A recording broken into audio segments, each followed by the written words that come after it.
Hello everybody, my name is KingStix. We're going to be going through patch 9.20, which dropped roughly 8 hours ago. We got a couple of new skins, High Noon Ash, Hecarim, and Darius. They look pretty dope. Some of the cooler skins in my opinion. I like the grittier skins. I've never been a huge fan of the kind of cartoony skins. There are some massive changes in this patch. The initial ones are a little bit more of tune-ups. Blitzcrank was super OP after they buffed his hook range. In the last patch, it made him the best support by far, especially in higher elo where people can actually land his hook. So they're just nerfing a little bit on his armor and his armor growth to make him a little bit more susceptible to damage in the laning phase to take away from his hook buff. A good Blitzcrank, this won't really make a difference. It's not affecting what's making him strong, but for bad Blitzcranks who are taking too much damage, then of course this won't feel too great. Next up is Garen. They're pretty much just wanting to make him easier to play and a little bit more reliable, so people in lower elo can take advantage of him more as a top laner and be very consistent and have fun with him. The way they're achieving this is by increasing his attack speed growth, increasing his health growth. They're making his passive quite a bit better in the early and mid game. You could say it's a little bit worse in the late game in terms of how fast it turns on, but the amount it gives in the late game will be a little bit higher. The main thing is though, it will always be on 7 seconds. So for newer players, this is a welcome, simple change to Garen's passive. It's easier to understand. It will always be 7 seconds after getting hit by a champion or epic monster or turret. Next up, they're making Garen's Q a better auto attack resetter, making it scale better with attack speed so it's not quite so slow and buggy. I really like this change. At times, even when you're using it correctly, auto attack Q, it's so slow that you don't even feel like it's working. Next up on Garen's W, it will be giving a decent amount less armor magic resist as you stack it up. The active as well is being changed from granting him 30% damage reduction in tenacity for 0.75 seconds and instead grants him a 10% of his maximum health shield for 0.75 seconds and gives 60% tenacity instead of 30%, arguably a buff for Garen's active on his W. This will be really nice for soaking a Darius ult, a Veigar ult, or soaking any other high damage ability. I think this will open up some options with Garen and taking Gargoyle Stoneplate more often, doubling his HP and then using this to basically get 20% of his maximum health as a shield will be really nice in a team fight, especially if Garen's team is AD heavy. He can AoE his Black Cleaver and apply it that way. On Garen's E, you now have more spins in the early and mid levels, and if you build some attack speed, plus with Garen's new additional attack speed growth, you will be getting an extra spin per 20% attack speed. So if you can build 60% attack speed, you will have just as many spins in the late game. Garen's E now grants stacks of Conquer on each spin, so taking Conquer on Garen could be a really nice keystone. This is giving Garen a lot more options and making his abilities a lot easier to use. Garen's R no longer has a villain. It was a bit of an awkward mechanic. The villain was pretty much anyone on the enemy team who most recently got a kill. Instead, what they're adding on, it gives vision on the target for 1 second, preventing people from flashing away over a wall or walking in a darkness right as you're pressing it. That way it doesn't get canceled. And now it will always do true damage instead of magic damage since there's no longer a villain. Overall, these Garen buffs are a huge improvement to life, whether you are a noob Garen or a pro Garen.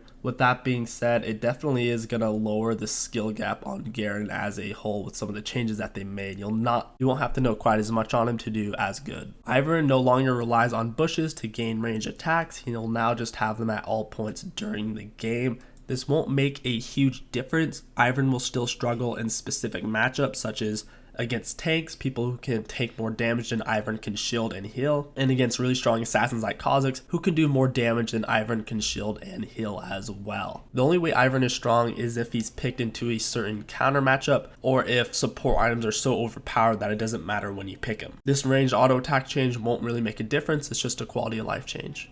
Lissandra's been out of the meta, so they are buffing her armor by 2, doesn't mean anything. More importantly, they're giving 20% more AP scaling on her passive and 20% more on her W as well. This is really big for her. It's going to help to keep her in the game and help her to be able to compete against what she does well against, which are primarily melee champions. Things like Yasuo, Zed, and 𝐒𝐿𝐼 who have been running amok because they don't have any mana costs. Pantheon is really OP right now in higher elo. His damages are really out of hand and it can one-shot you at most stages of the game. So what they're doing to combat this is removing 20 damage at final rank while not really touching his damage at all in the earlier ranks. At level 1 it's the same, at level 2 it's 5 less, and at level 3 it's only 10 less. So this is a joke nerf. I wouldn't It's not even worth thinking about. Qiyana is finally getting a nerf. She's really busted in a higher elo. Whenever people know how to play Qiyana, which is mainly in mid and a higher elo, she's really OP.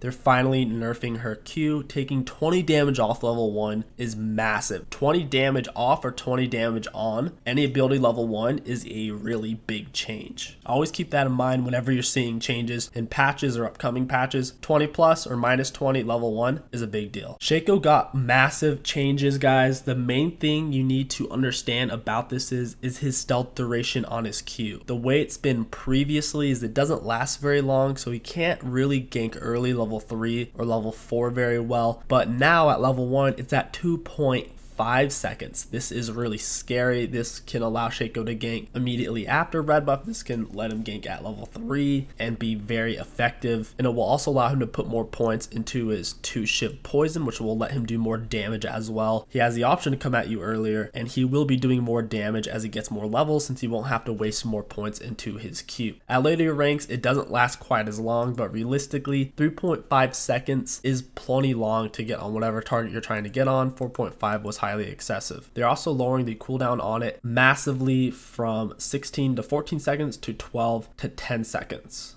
In later ranks, this won't really mean anything. In earlier ranks, this is actually really big. The reason for that is they're changing the way it goes on cooldown. It no longer goes on cooldown right when he starts it and exits it. It now goes on cooldown once it's completely finished. So in the late game, it will be pretty much identical, but in the early game, it's actually a little bit of a buff. Shaco's W is now quite a bit better, especially for AP Shaco. They made it AoE, and they also make it last 2 full seconds against non-champions. So against minions, that's a 2-second fear. You're not taking damage from those minions, and you'll also be hitting everything AoE. So when multiple champions are coming at you, or there's a big minion wave and a champion, you'll be really safe. This is a massive buff for AP Shaco. In terms of AD Shaco, this doesn't mean too much. 2-shiv poison scaling is getting nerfed, not surprisingly, since Shaco is receiving so many other buffs. The base damage on it is going up by 15 at all ranks though, so you won't be feeling the scaling nerf for quite some time. You'll also be able to put more points into his E early, since you don't have to put as many points into his Q. So once again, early mid-game Shaco is still quite a bit better. Whenever you kill Shaco's ultimate, now the boxes will trigger immediately, which is insane. Before it took them 2 full seconds and you could usually just walk away. Now it's a lot more of a hassle. The damage from the explosion itself is getting nerfed by 50.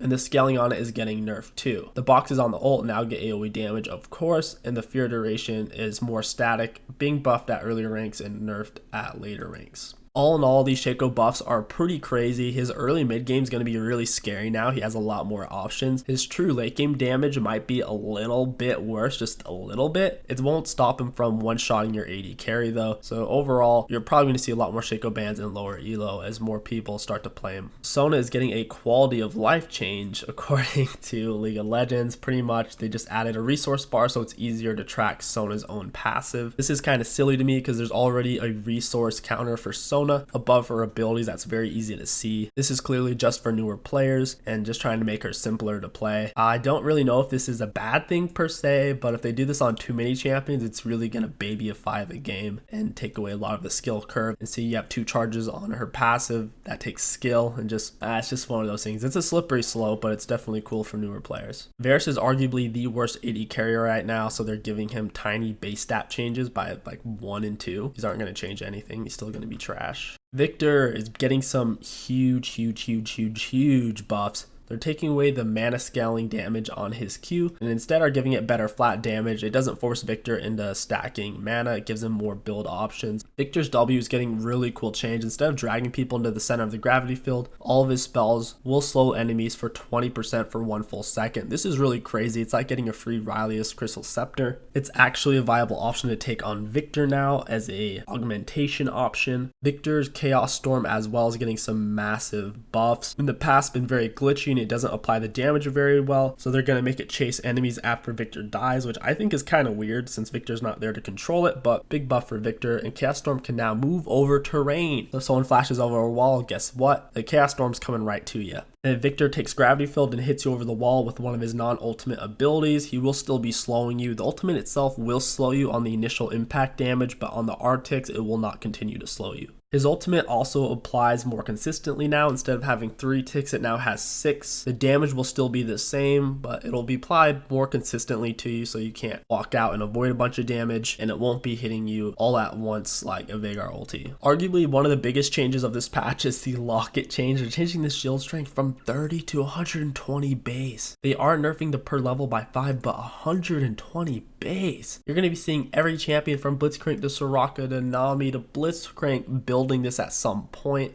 And going back on that Ivern buff, this is going to be a really beefy buff for him and is perhaps exactly what he needs to come back into the meta, which is in turn going to make AD carry meta back into the meta as well. I don't think this was a great idea because you're going to be seeing it on every single team now in mid, higher elo no matter what. And I think seeing the same item every single game is a little bit stale. Definitely try to build this item if you are a support player. Your team is definitely going to need it. As of 9.20, players will no longer be able to find and add friends through social media.